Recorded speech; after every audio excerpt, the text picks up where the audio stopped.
How to change language on Rakuten Viki app.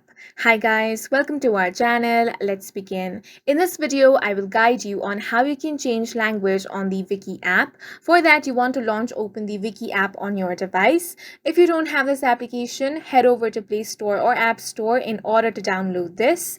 Now, make sure to sign into your account. After you have signed in, this is going to be the home page. Now, as you can see, the language is in English. If you want to change this into your preferred language, then follow these simple steps. Step 1 is to tap on the Me option at the bottom right corner of your screen. Once you get here, tap on the gear icon at the top right corner of your screen. Now, you have the option of preferred language. Tap on that.